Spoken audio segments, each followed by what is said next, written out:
What's going on, guys? TJ Blaze from MGN Gaming, and yesterday we got the dynamic game day trailer EA released, and I really want to break this down. The reason why I didn't post a video yesterday was because I didn't want to rush it. I wanted to break down every aspect of the trailer and what we've seen so far as a community. And in this video, I'm gonna go over the good, the bad, and the truth about Madden 22. And I'm also giving you my insight and my take on if it's worth that $60 or $70 for the next gen consoles based off of what we've seen so far. But before we get into that, make sure you guys hit that like and subscribe button. It helps the channel, and I'm gonna be dishing out as much Madden 22 content, and I'm gonna also put my own spin on, you know, presentation. If you haven't checked out my latest video, I will link that at the top of the screen. Dope halftime show as far as CBS Sports, but it's really dope. If you haven't checked it out, please do so. We'll be right back, guys. Keep it locked. The cream of the crowd, paying for your foul, and we draining each and every side. We got the game covered, each and every zone, sitting in the top spot. Been there all along. Alright, guys, as I said, we're gonna go over the goods, the bads, and the truth about Madden 22, and if you should make the purchase this year or should you skip. But this is my own opinion. Nobody's paying me for it. Let's get right into it. The goods. From what I've seen so far as pre-game warm-ups, that aspect of the game is a plus to me. I like the players running out, the kind of cutscenes towards a certain player during their warm-ups. I think that kind of adds immersion into the game. I like to see some, you know, lower thirds with that player's stats, whether it's a quarterback, running back, wide receiver, defensive back, you know what I mean, linebacker. I want to see those stats. Even offensive linemen, you know, they still play the game, right? Another thing as far as goods is the coaching graphics and the movements on the sideline. Like right here, Sean Payton, just the way he's moving on the sideline, and it shows his real emotion, his real reaction to certain things within the game. I think too much of previous Maddens have been so generic, and I hope that they add a little bit of more player and coaching likeness on the sidelines to give us a little bit more true to the feel as far as like teams and in-game presentation. So those are the few things that I like as far as coaching and the graphics that they're showing in these trailers. Next up is the super fans, or the fans that, you know, we have in the game. All right, hear me out real quick. So I know we don't have the actual fans in, you know, the game, like the known super fans in the game, but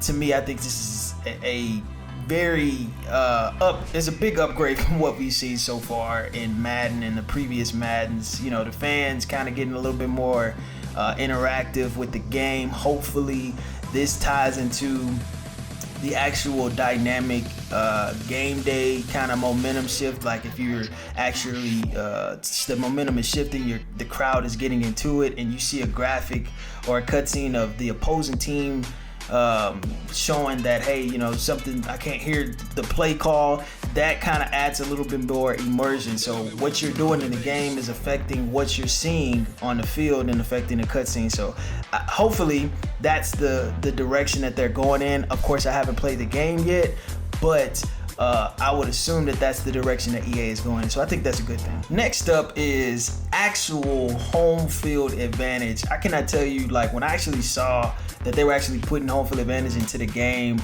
man, I was super excited, and I think it's gonna add a next level of immersion into you know, my CFM league on a regular basis. So the X factors were cool in the direction that they were going as far as, you know, making the players feel different. I think this adds a whole different level of immersion and a different aspect that people are looking for in making each game feel a little bit different. And, you know, there could be downsides to this. You know, a lot of these features were in NCAA, but there's like 30 different ones as far as, you know, home field advantage. And even if the features that they're duplicating and they're putting it back into the game, I think that's the whole objective, right? we want features in the game to make the game better, and they did it right the first time.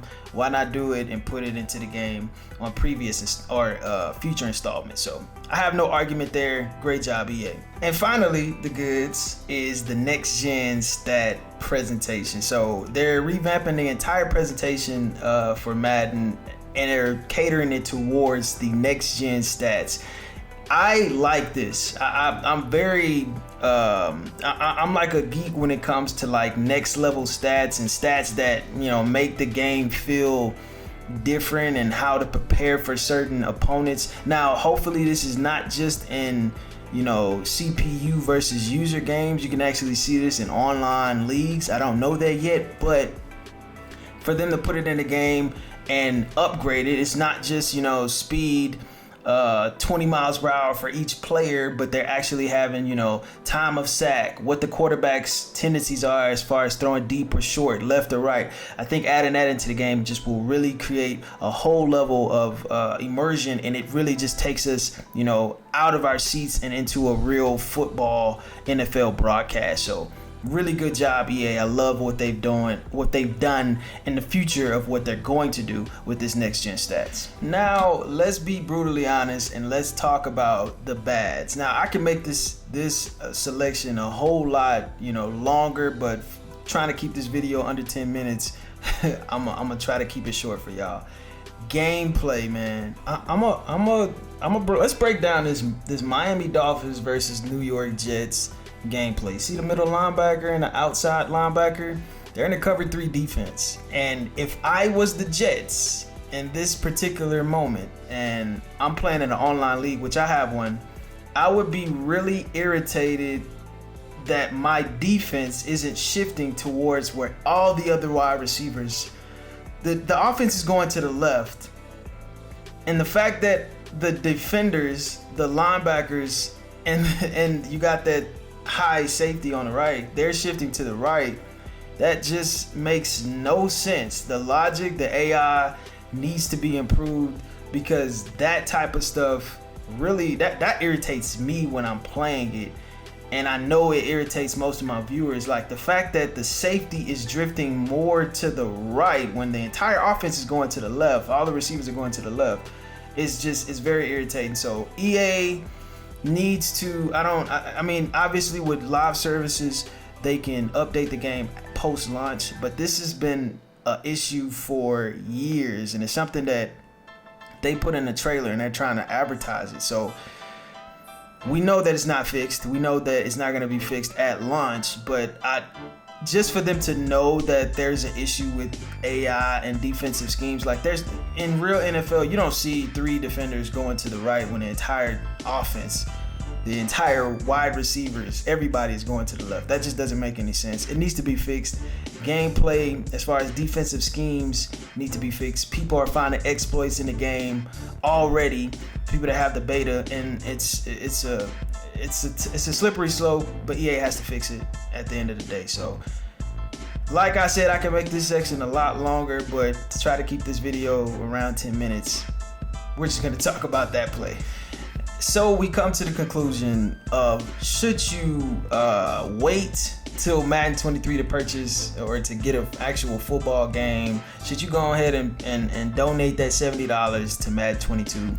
From what we've seen so far. Now, obviously, there's a lot for them to improve on, a lot for them to show us, but what we've seen so far, is it worth the $70 for the next gen console? In my personal opinion, I think it is. I think that Madden, EA Sports, the devs, the executive producer, like they are actually trying to make the game that we want, but they're still trying to make money. It's a business, so of course they're going to cater to the most common denominator. Of course they're going to cater to the community. But did they improve on franchise mode? You know what I mean? Did they improve on presentation? Did they give us a little bit more immersive kind of aspect on the field with home field advantage? I think they did, and I think it's moving in the right direction. I like what I'm seeing so far. Now, is it perfect? No, not by a long shot. But I create these videos and I get, people involved, and the major YouTubers talk about the things that they need to improve on. And they're bringing in people to test the game, you know what I mean? So they're trying to make the game better. and I think this installment is better than what we've seen in recent years. So, you know, you're the judge, and you decide if you want to go that route and pay for the game. But to me, I think you should. I think you should give them a chance. As always, keep it locked right here on MGN Sports/Gaming. I'm gonna give you guys as much content as it comes to me as far as Madden 22. And once I get the exclusive and the things that I can actually talk about, I'll bring that off to you guys as well. Y'all know what it is. You heard it here first. Stay classy. Peace.